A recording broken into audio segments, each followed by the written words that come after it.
What is up, guys? Welcome back to Ride With Me. Today you join me here in my 2006 Saab 9.3 convertible. Now this is a car I've not really mentioned on the channel just yet.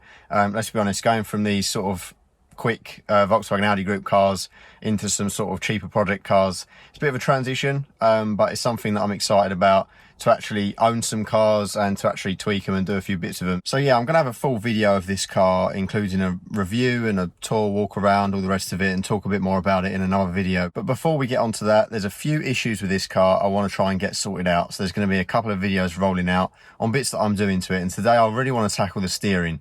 Now, since I've had this car, there's been some vagueness to the center of the steering, and it's been getting worse and worse over time. I find that there's a big sort of dead spot in the middle. There's got to be sort of, I don't know, 10-15 degrees each way where it doesn't actually seem to do anything, which is a bit disconcerting when you're driving down the road. So that's something that I really need to get addressed.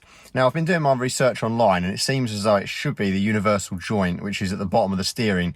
This is common on these, and apparently it affects the Vectra C as well, which this car is kind of based off on the General Motors platform.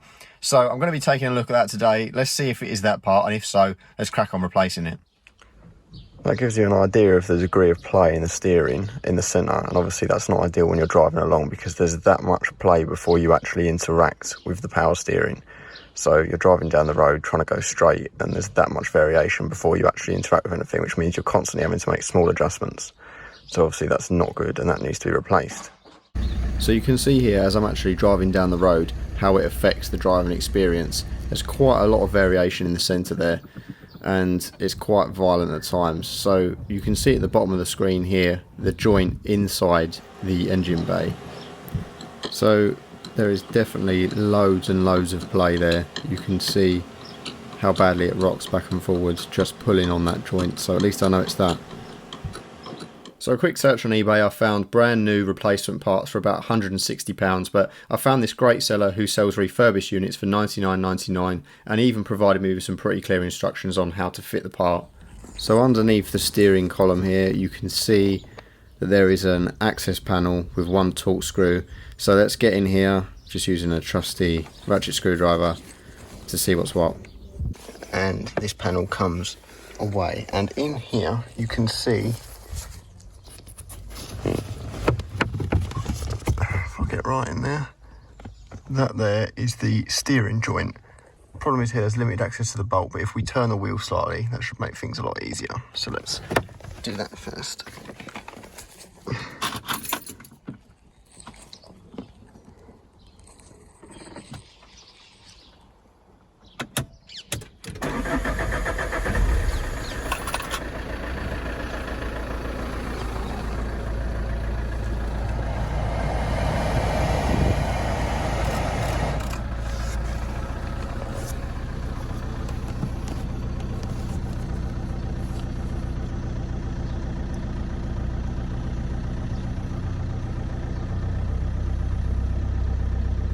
So that does make things a little bit difficult to access in the bay, but there's still quite a bit of space there, and there's a 13mm to take out, and then of course there's the same 13mm to take out underneath as well, as we just saw. So once those two pinch bolts are undone, the whole thing just kind of slides out the hole there and the replacement goes in. Thing is, that tiny little bit of movement there, by the time you go all the way through the steering column, that's a lot. Yeah, it's probably like 10 degrees of play each way. Obviously that's the bit that is not actually connected to the steering. It's where it sits in there that it's worn in there. Yeah. And that is the new part fitted. Quite an easy job, to be fair. So job done. Feels nice and tight in the middle. It's going to make a world of difference. It only cost me 90 quid.